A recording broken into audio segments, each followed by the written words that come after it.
Good afternoon, people. Let me show you the light.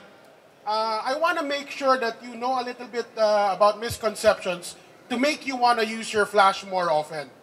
One of the very big misconceptions of lighting is people presume that shots using a flash will make it look unnatural. This shot, for example, is something that I did with the flash, and I replaced the sun by putting the flash to the model's left. As you notice, it still looks natural. Now, I can also use a flash to fill in shadows, rather than just replace the sun.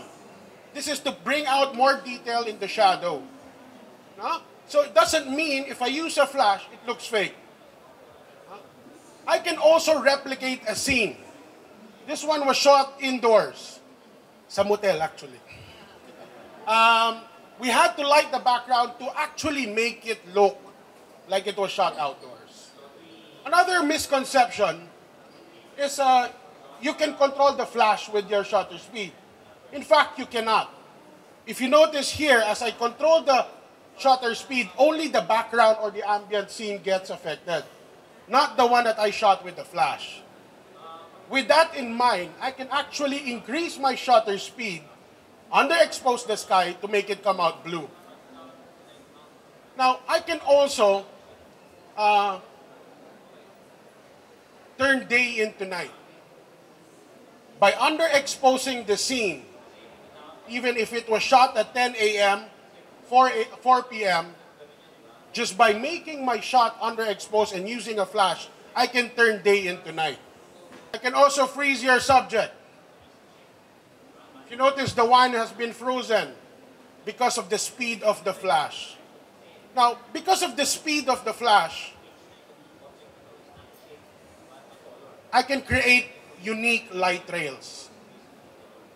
But if you notice, the model, actually picture ko yan, no, is still frozen and very sharp, but as I move the camera, only the continuous lights are moving. Now, I can also freeze the camera by putting it on a tripod. But with the long exposure, 12 seconds, I keep moving some continuous lights to create my pattern, but my subject is still very sharp.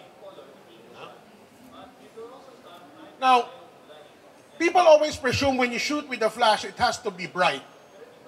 It has to be perfectly exposed. Samples here, so I'm showing you, is shots that was intentionally underexposed.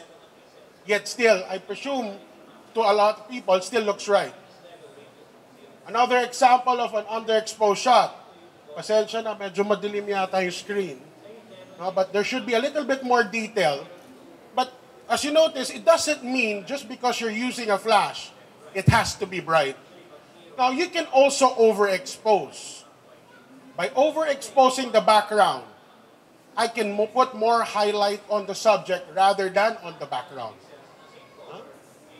I can also use overexposure when I shoot models. In doing so, I can actually put glow in their faces. Make them look brighter. Make them look happier.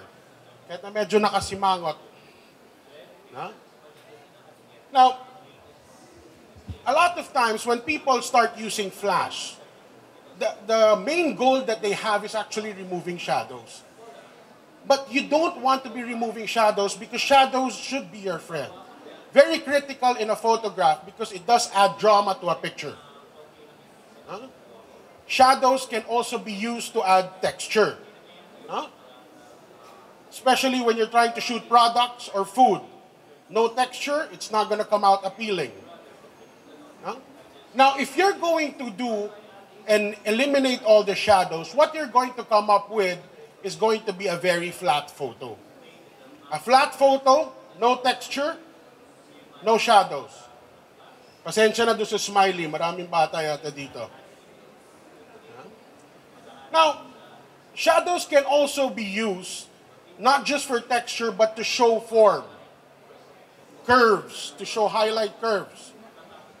To show more of the woman's figure. You want to play with shadows. But in any case, if you really feel you're still in the dark after this presentation, Visit my website, and I hope to see you in one of my classes soon.